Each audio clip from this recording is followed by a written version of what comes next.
आज दूसरा दिन प्रवास का चल रहा है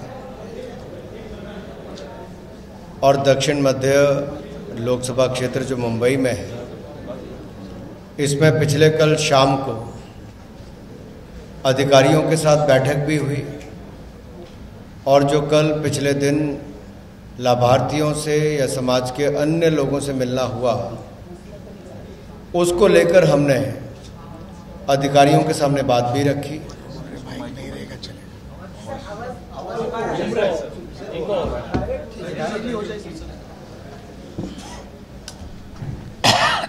तो कल शाम को जो अधिकारियों के साथ बैठक भी हुई, उसमें हमारा प्रयास यही था कि जो जनता से फीडबैक मिली है उस पर उनका पक्ष सुना जाए।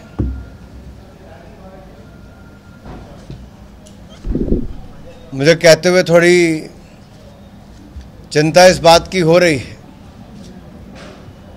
कि देश में सबसे ज़्यादा टैक्स कलेक्शन की बात करें या बजट की बात भी करें तो बीएमसी में होता है, लेकिन आज भी हजारों परिवार यहाँ पर ऐसे हैं जिनके पास शौचालय की सुविधा नहीं है। एक मूलभूत सुविधा। और ये बात भी कहाँ से शुरू हुई? पिछले कल जब लाभार्थियों में एक मुस्लिम बहन ने आकर कहा कि जब उसने शौचालय की मांग रखी तो हमारी महिला मोर्चा के अध्यक्ष हैं, उन्होंने जब बीएमसी के अधिकारियों से शौचालय देने के लिए उसको पत्रक भरने के लिए कहा, तब 40 और महिलाओं ने भी इच्छा प्रकट की और बाकियों को भी शौचालय मिले। लेकिन 17,000 से ज़्यादा शायद अभी भी ऐसी रिक्वायरमेंट और है जो कम्युनिटी टॉयलेट्स की केवल है, जहाँ लाखों लोगों को उसकी सुविधा मिलेगी। तो इतने भरे शहर में अगर शौचालय की सुविधा ना हो तो आप कल्पना कर सकते हैं महिलाओं के ऊपर, बुजुर्गों के ऊपर, बच्चों के ऊपर, आम जनमानस के ऊपर क्या बीतती होगी। अगले 2 साल का लक्ष्य बीएमसी ने रखा था। मैंने आग्रह अधिकारियों को किया तो उन्होंने उसको स्वीकार किया है कि अगले 1 साल के अंदर ही, ताकि वो अगले 1 साल के अंदर 15 अगस्त 2023 तक जो शौचालय अगले 2 साल में बनने थे उसको 1 साल में बनाकर देंगे। दूसरा, खेलों की व्यवस्था पर मैंने पूछा कि क्या सुविधाएं हैं, क्या पॉलिसी है, तो शायद बीएमसी की कोई पॉलिसी खेलों को लेकर है ही नहीं। अब जिस शहर में करोड़ों लोग रहते हों और युवाओं के लिए खेलों की सुविधा ना हो, यह अपने आप में चिंता का विषय है। मैंने उनसे यह भी आग्रह किया कि एक रोड मैप बनाएं कि हम कौन सी सुविधाएं खेलों की बीएमसी के क्षेत्र में बना सकते हैं, जो ऑल वेदर भी हो, मल्टी स्पोर्ट्स भी हो। जब ये एक रिपोर्ट वो तैयार कर लेंगे तो उसके बाद हम उसके ऊपर कार्रवाई भी करना शुरू करेंगे। कल मुझे खेल मैदान में जाने का अवसर मिला, मैं किसी मीटिंग में जा रहा था, उसके साथ लगता ही मैदान था, तो बाकी मैदान तो कीचड़ से और पानी से भरा हुआ था। उस मैदान के एक छोटे से हिस्से में एक बास्केटबॉल का कोर्ट था जिसके ऊपर लोग क्रिकेट खेल रहे थे। ये मजबूरी देखी जा सकती है। युवा खेलना चाहता है लेकिन सुविधाएं नहीं है। तो हमने उस दिशा में भी उनसे बात की कि क्या क्या बनाया जा सकता है, आइए इकट्ठे मिलकर प्रयास करें, यहाँ पर बनाएंगे। और बीएमसी ने उसके लिए भी हामी भरी है। तीसरा, सड़कों में खड्डे, ये पॉट होल्स भरने का जो बात आती है कि हर वर्ष वही खड्डे भरे जाते हैं और वैसे ही काम, तो इसके लिए लॉन्ग रन में क्या अच्छा हो सकता है ताकि सड़कें बार बार टूटे भी ना, उनका रखरखाव भी बेहतर हो। ब्यूटिफिकेशन सिटी की और बेहतर कैसे हो। दुनिया भर के देशों में जो समुद्र के किनारे बनी बहुत खूबसूरती, उन्होंने बहुत सुंदर सुंदर एरियाज डेवलप किए हैं। ऐसे कौन से एरियाज डेवलप किए जा सकते हैं उसको भी आइडेंटिफाई करना चाहिए। और ओवरऑल शहर में प्लांटेशन की बात हो, ब्यूटिफिकेशन की बात हो, स्पोर्ट्स फैसिलिटीज़ की बात हो और सैनिटेशन फैसिलिटीज़ की बात हो, इस दिशा में काम करना है। इसके अलावा जो हमने केंद्र की योजनाएं, चाहे पोषण अभियान मान लीजिए, अब बच्चे मेल नरिश ना हो, कुपोषित ना हो, उसके लिए हमने योजना चलाई है। उसकी जानकारी उनके पास नहीं थी, अधिकारी नहीं थे, तो अगली बार वो देंगे। ट्यूबरक्लोसिस में बम्बई में दुनिया में सबसे ज़्यादा लोग हिंदुस्तान में है और उसकी बहुत बड़ी संख्या मुंबई में है। 27% दुनिया की टीबी की आबादी हिंदुस्तान में है। 2030 दुनिया ने लक्ष्य रखा है टीबी मुक्त होने का, भारत ने 2025 रखा है। तो मुंबई जैसे शहर ने क्या किया, कितने टेस्ट होते हैं उसकी जानकारी नहीं थी। मैंने कहा उसकी जानकारी दें। और 60,000 तो नए केसेस पिछले साल में ही पाए गए हैं। तो हम क्या टेस्ट पर्याप्त कर रहे हैं कि नहीं कर रहे हैं? और जो टीबी पेशेंट है क्या वो ठीक हो पा रहे, उपचार हो रहा है? कहीं वो मल्टी ड्रग रेजिस्टेंट ट्यूबर के मरीज तो नहीं बन रहे, एमडीआर टीबी के तो नहीं बन रहे?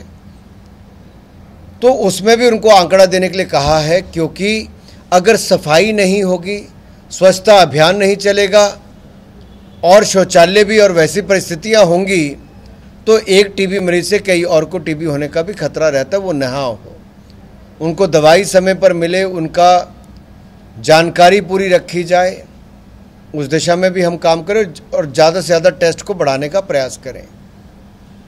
ऐसी बहुत सारी बातें हुई, सारा उल्लेख तो मैं यहाँ पर नहीं कर पाऊँगा, लेकिन कुल मिलाकर अधिकारी, कर्मचारी, नगर सेवक, सेविकाएं, आमदार, खासदार, हम सब मिलकर, जनता और सरकार मिलकर किस तरह से अगले 1 वर्ष में इस आज़ादी के अमृत महोत्सव को मनाते हुए क्यों ना ये 12 महीने में एक लक्ष्य लेकर चलें कि 15 अगस्त 2023 तक हम वो बड़े काम अपने मुंबई में करेंगे।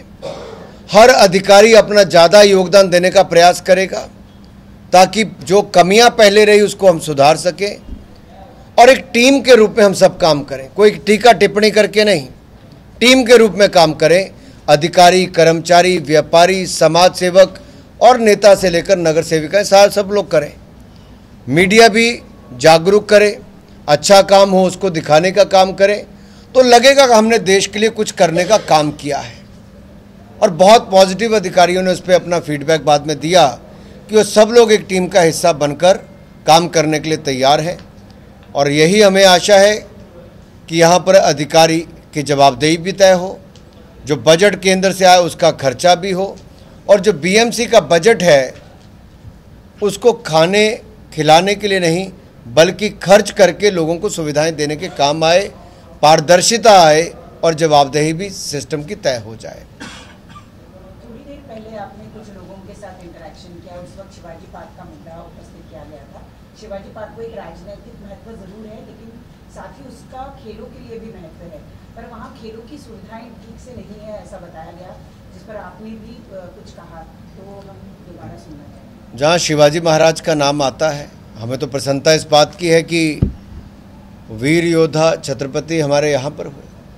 और मैं तो ये कहना चाहता हूँ कि अगर आज देश में INS विक्रांत जैसा युद्धपोत भी दिया गया जो इतिहास बना, और नरेंद्र मोदी जी ने देश को समर्पित करते हुए उसमें भी, अगर आप नेवी के फ्लैग में भी देखें, INS विक्रांत पर भी देखें, तो अष्टकोण जो लगाया गया वो इतनी बड़ी बात थी, नेता उस पर चुप रहे। क्यों चुप रहे? क्या वो इस बात से खुश नहीं थे? और जब शिवाजी पार्क पर भी महिला खिलाड़ियों के लिए कुछ सुविधा देने की बात हो तो वो चुप क्यों हो जाते हैं? अगर हम कोई रैली करते हैं तब भी टेम्परेरी टॉयलेट्स लगते हैं, जो व्हील्स पर होते हैं, उसको कहीं पे भी आप ले जा सकते हो। ग्रीन रूम्स बनते हैं जिसको आप कभी भी बदल सकते हो, वो परमानेंट स्ट्रक्चर नहीं होता।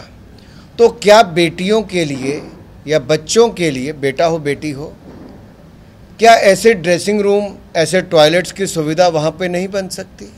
बन सकती है। उन्हीं टॉयलेट्स को सफाई का काम बीएमसी कर सकता है, और वहीं पे चेंजिंग रूम होंगे। बच्चे खेलने आए, कपड़े बदलने की जगह तो हो, कहीं पे कोई भीग कर आया बदलने तो कहीं पे जगह तो होनी चाहिए। और जहाँ से इतने बड़े बड़े खिलाड़ी जिस पार्क से आए हों, शिवाजी पार्क से, जहाँ कितनी एकेडमीज चलती हों, वहाँ पर इस अनदेखी, ऐसा रवैया कहीं पे उचित नहीं है।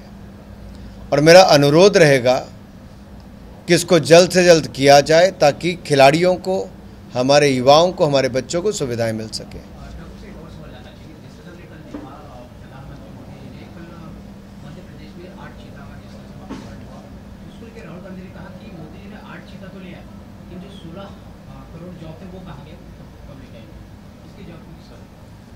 मुझे राहुल गांधी जी का कई बार कहाँ का कनेक्शन कहाँ जोड़ना पता ही नहीं चलता।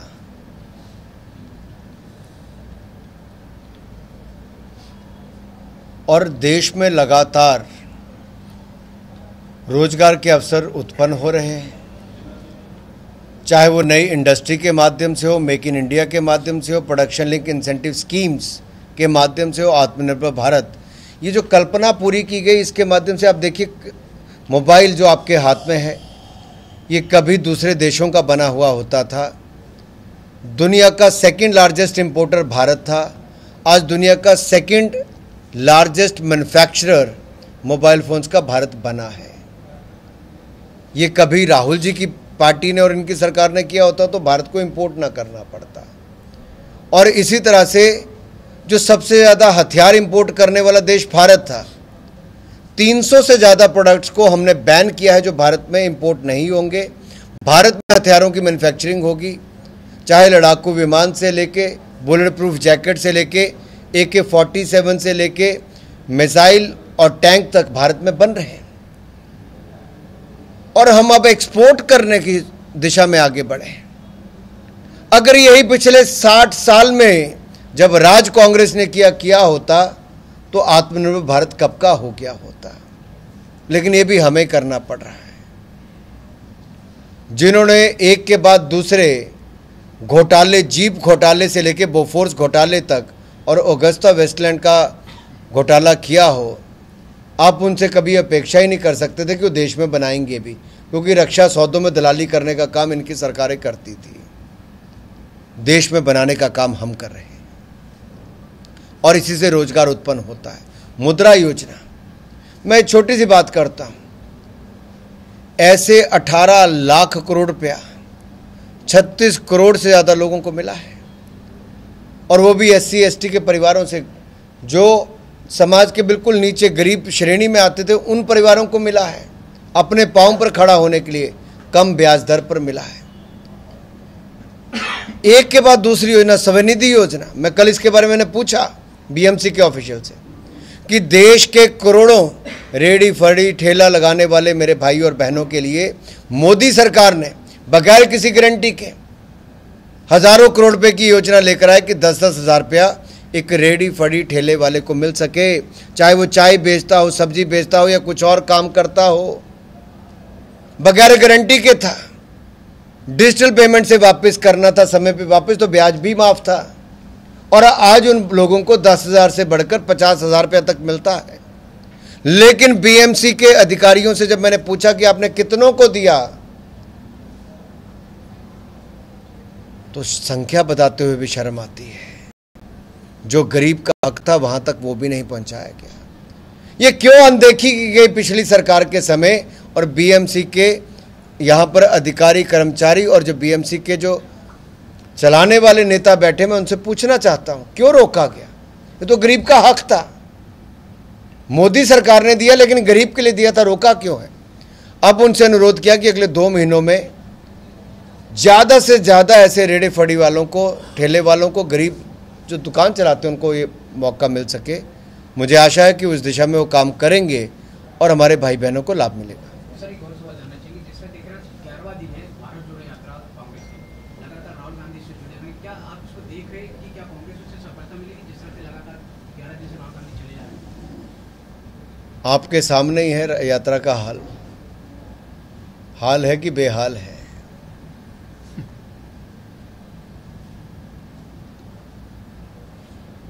चलिए, आपने 2 जगह पे दौरा किया है। कल्याण डोम के लिए सबसे पहला दौरा किया है, वहाँ पे खासदार श्रीकांत शिंदे है, आज राहुल शेवाळे खासदार है, उनके मतदार संघ में आपने दौरा किया। क्या लगता है कि जो आपके साथ में है उन लोगों के यहाँ पे संगठन मजबूत करने का काम आपके ऊपर दिया हुआ है? ये तो हमने 2014 में भी किया था, 2019 से पहले भी किया था। ये तो भारतीय जनता पार्टी की पद्धति है काम करने की, कि संगठन को मजबूत करना है, कार्यकर्ताओं की बात सुननी है, आम जनता के बीच में जाकर उनका फीडबैक लेना है और केंद्र और राज्य की योजनाओं को धरातल पर लागू करने के लिए प्रयास करने हैं। और इसका लाभ केवल भाजपा नहीं, गठबंधन को भी मिलता है। 2014 में भी मिला, 2019 में भी मिला। मोदी जी की लोकप्रियता का लाभ तब भी मिला, आज भी मिला है।